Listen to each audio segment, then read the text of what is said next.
இன்றைய வானிலை தகவல். தமிழகம், புதுவை மற்றும் காரைக்கால் பகுதிகளுக்கான தினசரி வானிலை அறிக்கை. கடந்த 24 மணி நேரத்தில் வானிலை தொகுப்பு.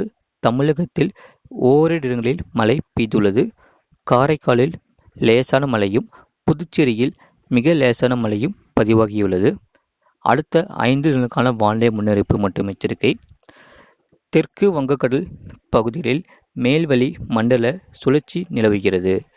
மேலும் மேற்கு திசை காற்றின் வேக மாறுபாடு காரணமாக அடுத்து வரக்கூடிய நாட்களில் கன முதல் அதிதீவிர கனமழை பதிவாக வாய்ப்புள்ளது.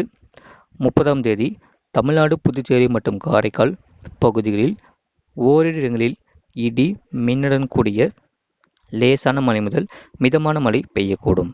ஜூலை 1ஆம் தேதி தமிழ்நாடு, புதுச்சேரி மற்றும் காரைக்கால் பகுதிகளில் ஒரு சில இடங்களில் இடி மின்னுடன் கூடிய லேசான மழை முதல் மிதமான மழை பெய்யக்கூடும். ஜூலை 2ஆம் தேதி தமிழ்நாடு, புதுச்சேரி மற்றும் காரைக்கால் பகுதிகளில் ஒரு சில இடங்களில் இடி மின்னுடன் கூடிய லேசான மழை முதல் மிதமான மழை பெய்யக்கூடும். கனமழை பெய்யக்கூடிய மாவட்டங்கள் நீலகிரி, கோயம்புத்தூர், கடலூர், விழுப்புரம், செங்கல்பட்டு மற்றும் காஞ்சிபுரம் மாவட்டங்கள் மற்றும் புதுச்சேரியில் ஓரிரு இடங்களில் கனமழை பதிவாக வாய்ப்புள்ளது. ஜூலை 3ஆம் தேதி அன்று தமிழ்நாடு, புதுச்சேரி மற்றும் காரைக்கால் பகுதிகளில் அநேக இடங்களில் இடி மின்னுடன் கூடிய லேசான மழை முதல் மிதமான மழை பெய்யக்கூடும். கனம் முதல் மிக கனமழை பெய்யக்கூடிய மாவட்டங்கள் திருவள்ளூர், காஞ்சிபுரம், நீலகிரி மற்றும் கோயம்புத்தூர் மாவட்டங்களில் ஓரிரு இடங்களில் கனம் முதல் மிக கனமழையும், கனமழை பெய்யக்கூடிய மாவட்டங்கள் திருப்பூர், திண்டுக்கல், தேனி, தென்காசி, திருநெல்வேலி, கன்னியாகுமரி, கடலூர், விழுப்புரம், செங்கல்பட்டு மற்றும் சென்னை மாவட்டங்கள் மற்றும் புதுச்சேரியில் ஓரிரு இடங்களில் கனமழை பதிவாக வாய்ப்புள்ளது. ஜூலை 4ஆம் தேதியன்று தமிழ்நாடு, புதுச்சேரி மற்றும் காரைக்கால் பகுதியில் அநேக இடங்களில் இடி மின்னுடன் கூடிய லேசான மழை முதல் மிதமான மழை பெய்யக்கூடும். கனம் முதல் மிக கனமழை பெய்யக்கூடிய மாவட்டங்கள் நீலகிரி மற்றும் கோயம்புத்தூர் மாவட்டங்களில் ஓரிரு இடங்களில் கனமழை பதிவாக வாய்ப்புள்ளது. நீலகிரி மற்றும் கோயம்புத்தூர் மாவட்டங்களில் ஓரிரு இடங்களில் கனம் முதல் மிக கனமழையும், கனமழை பெய்யக்கூடிய மாவட்டங்கள் திருப்பூர், திண்டுக்கல், தேனி, தென்காசி, திருநெல்வேலி, கன்னியாகுமரி, திருப்பத்தூர், வேலூர், ராணிப்பேட்டை, திருவள்ளூர் மற்றும் காஞ்சிபுரம் மாவட்டங்களில் ஓரிரு இடங்களில் கனமழை பதிவாக வாய்ப்புள்ளது. சென்னை மற்றும் புறநகர் பகுதிகளுக்கான வானிலை முன்னறிவிப்பு. அடுத்த 24 மணி நேரத்தில் வானம் ஓரளவு மேகமூட்டத்துடன் காணப்படும். நகரின் ஒரு சில பகுதிகளில் இடி மின்னுடன் கூடிய மிதமான மழை பெய்யக்கூடும். அதிகபட்ச வெப்பநிலை 38 டிகிரி செல்சியஸ் மற்றும் குறைந்தபட்ச வெப்பநிலை 27 டிகிரி செல்சியஸ் ஒட்டியே இருக்கக்கூடும். அடுத்த 48 மணி நேரத்தில் வானம் ஓரளவு மேகமூட்டத்துடன் காணப்படும். நகரின் ஒரு சில பகுதிகளில் இடி மின்னுடன் கூடிய லேசான மழை முதல் மிதமான மழை பெய்யக்கூடும். அதிகபட்ச வெப்பநிலை 38 டிகிரி செல்சியஸ் மற்றும் குறைந்தபட்ச வெப்பநிலை 27 டிகிரி செல்சியஸ் ஒட்டியே இருக்கக்கூடும். மீனக்கான எச்சரிக்கை. வங்கக்கடல் பகுதிகளில் 30ஆம் தேதி தென் தமிழக கடலோர பகுதிகள், மன்னார் வளைகுடா மற்றும் அதனை ஒட்டிய குமரிக்கடல் பகுதிகள் மற்றும் இலங்கை கடலோர பகுதிகளை ஒட்டிய தென்மேற்கு வங்கக்கடல் பகுதிகளில் சூறாவளி காற்று மணிக்கு 45 முதல் 55 கிலோமீட்டர் வேகத்திலும் இடையிடையே 65 கிலோமீட்டர் வேகத்திலும் வீசக்கூடும். ஜூலை 1ஆம் தேதியன்று தமிழக கடலோர பகுதிகள், மன்னார் வளைகுடா மற்றும் அதனை ஒட்டிய குமரிக்கடல் பகுதிகள் மற்றும் இலங்கை கடலோர பகுதிகளை ஒட்டிய தென்மேற்கு வங்கக்கடல் பகுதிகளில் சூறாவளி காற்று மணிக்கு 45 முதல் 55 கிலோமீட்டர் வேகத்திலும் இடையிடையே 65 கிலோமீட்டர் வேகத்திலும் வீசக்கூடும்.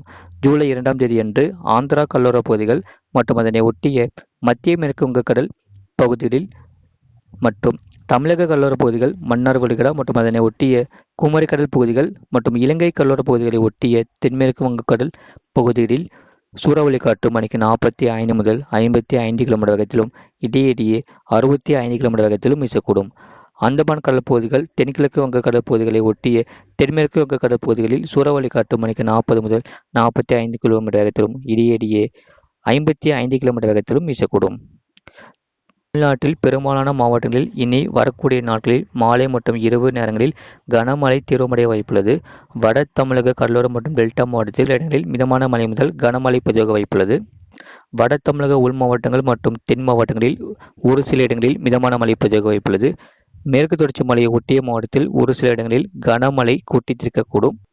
அதேபோல ஜூலை 3ஆம் தேதி முதல் 4ஆம் தேதி வரை தென் தமிழக கடலோர பகுதிகள், மன்னார் வளைகுடா மற்றும் அதனை ஒட்டிய குமரிக்கடல் பகுதிகள், இலங்கை கடலோர பகுதிகளை ஒட்டிய தென்மேற்கு வங்கக்கடல் பகுதிகள், அந்தமான் கடல் பகுதிகள், தென்கிழக்கு வங்கக்கடல் பகுதிகளில் சூறாவளி காற்று மணிக்கு சூறாவளி காற்று மணிக்கு 45 முதல் 55 கிலோமீட்டர் வேகத்திலும் இடையிடையே 65 கிலோமீட்டர் வேகத்திலும் வீசக்கூடும்.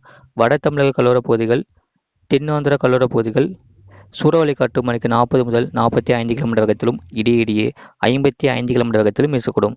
அரபிக்கடல் பகுதிகளில் 30ஆம் தேதி முதல் ஜூலை 2ஆம் தேதி வரை லட்சத்தீவு பகுதிகள், கேரளா, கர்நாடகா கடலோரப் பகுதிகள் சூறாவளி காற்று மணிக்கு 40 முதல் 45 கிலோமீட்டர் வேகத்திலும் இடையிடையே 55 கிலோமீட்டர் வேகத்திலும் வீசக்கூடும். ஜூலை 3ஆம் தேதி முதல் ஜூலை 4ஆம் தேதி வரை மாலத்தீவு பகுதிகள், லட்சத்தீவு பகுதிகள், கேரளா, கர்நாடகா கடலோரப் பகுதிகளில் சூறாவளி காற்று மணிக்கு 40 முதல் 45 கிலோமீட்டர் வேகத்திலும் இடையிடையே 55 கிலோமீட்டர் வேகத்திலும் வீசக்கூடும். மேற்குறிப்பிட்ட நாட்களில் மீனவர்கள் இப்பகுதிகளுக்கு செல்ல வேண்டாம் என்று அறிவிக்கப்படுகிறார்கள். வெப்பநிலை பற்றிய குறிப்பு. அதிகபட்ச வெப்பநிலை மதுரை நகரம் மற்றும் மதுரை விமான நிலையத்தில் 39.8 டிகிரி செல்சியஸ் பதிவாகியுள்ளது. கடந்த 24 மணி நேரத்தில் பதிவான மழையின் அளவு செங்கல்பட்டு மாவட்டம் 6 சென்டிமீட்டர் பதிவாகியுள்ளது. புதுக்கோட்டை, தஞ்சாவூர், ராமநாதபுரம், நீலகிரி மாவட்டத்தில் தலா 5 சென்டிமீட்டர் பதிவாகியுள்ளது.